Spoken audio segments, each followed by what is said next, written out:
JEE advance 2025 ఫలితాల్లో all India first rank మన శ్రీ చైతన్య తెలుగు రాష్ట్రాల విద్యార్థిదే. ఇక ఐఐటికి బ్రాండ్ శ్రీ చైతన్యనే.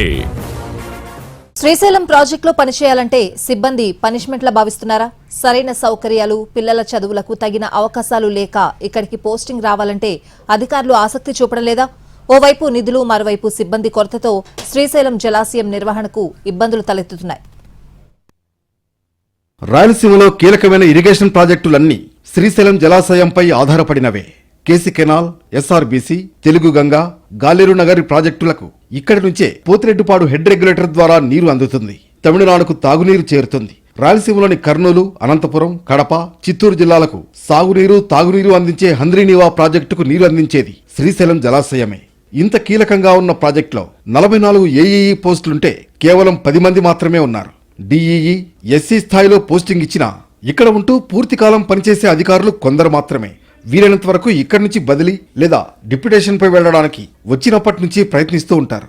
గతంలో డ్యాం నిర్మాణ సమయంలో పనిచేసిన ఇంజనీర్లు, సిబ్బంది ఇక్కడ పనిచేసి రిటైర్ అయినా ఇక్కడి వాతావరణాన్ని వదిలి వెళ్లలేక ఇక్కడే స్థిరపడ్డ వాళ్లు ఉన్నారు. ఇది మరో కోణం.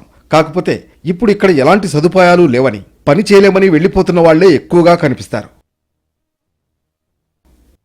శ్రీశైలం ప్రాజెక్టులో పనిచేసే ఇంజనీర్లు, సిబ్బందికి క్వార్టర్స్ లేవు. హెచ్ఆర్సీ తక్కువ. ఉన్న క్వార్టర్స్ కూడా శిథిలావస్థలో ఉన్నాయి. ప్రైవేట్ భవనాలు తక్కువ ఉండడంతో అద్దెలు ఎక్కువ. ఎలాంటి సౌకర్యాలు లేవు. సినిమాలు, షికారులు వంటి వినోదం లేదు. పార్కులు లేవు. సిటీకి దూరం. విద్యా, వైద్య సౌకర్యాలు తక్కువే. వైద్యం కోసం ఎటు వెళ్లాలన్నా 200 కిలోమీటర్ల పైగా ప్రయాణించాల్సిందే. పిల్లల చదువులకు సరైన విద్యా సంస్థలు లేవు. ఆదాయ వనరులు కూడా తక్కువే. దీంతో శ్రీశైలం ప్రాజెక్టులో పోస్టింగ్ అంటే సిబ్బంది తీవ్ర నిరాసక్తత చూపిస్తున్నారు.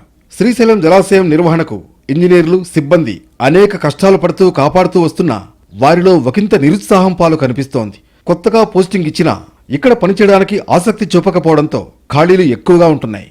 ఒకవైపు నిధుల కొరత, మరోవైపు సిబ్బంది కొరత శ్రీశైలం ప్రాజెక్టును వేధిస్తున్నాయి.